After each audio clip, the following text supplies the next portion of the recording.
É, eu fui na Aham. Sudamérica, fui na Alemanha, e aí Tailândia, Malásia, e aí parei aqui nos Emirados, onde era o meu sonho, né? Viver aqui. E dentre todos esses países aí, Gerson, tem alguma experiência marcante que você já viveu? Seja em campeonato, academia, alguma experiência que você para pra pensar e fala: "Pô, essa experiência aqui me marcou"? Max, uma coisa que eu gosto sempre de falar, né? Nessa questão da gente até estava falando antes sobre o inglês. É uma coisa que me marcou muito, porque quando eu tava no primeiro ano foi a oitava série, minha professora de inglês, ela virou pra mim e falou assim, ó, ela dando aula de inglês, eu virei pra ela e falei, professor, por que você só tá dando aula de inglês pra gente aí, professora? Nós não vamos passar nem da ponte aqui de Arguianópolis.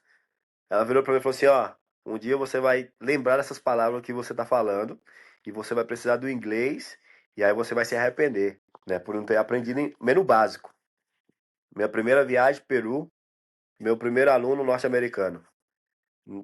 Não falava espanhol, não português, ele em inglês ou em português, a comunicação, né? Parecia mímica.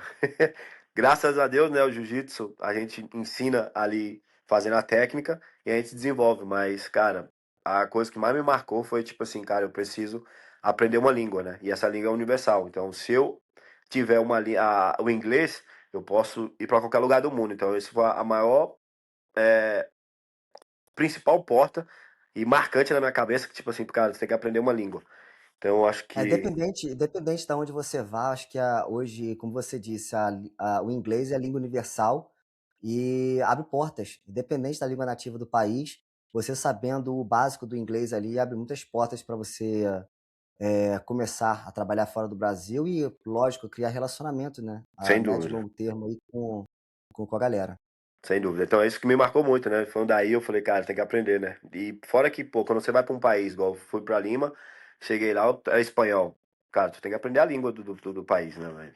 Tem que entender. Aham. Então, acho que é valioso, né, isso. E me marcou muito, e isso me fez me fortalecer mais. Tipo, cara, tá no caminho certo. Tem que continuar. Aí, querendo ou não, o local do país, ele passa a te respeitar mais, te valorizar mais, pelo fato de você se esforçar para aprender a língua deles, de interagir com a cultura, com a comida, com esse tipo de coisa. Acho que o local ele valoriza muito, igual a gente quando a gente está no Brasil.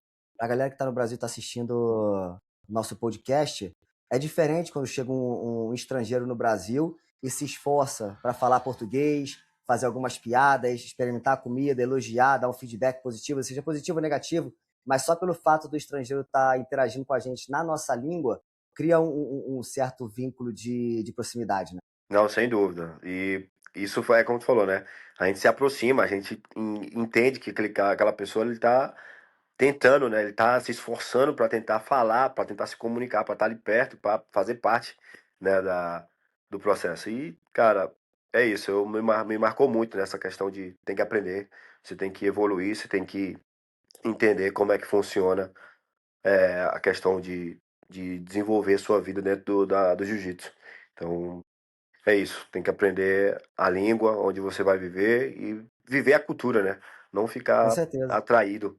Ah, não vou fazer isso porque não é legal, é porque isso é por causa da religião, cara. Você tem que se envolver, você tem que entender. Para isso, pra você estar mais ali, ter mais afinidade com as pessoas.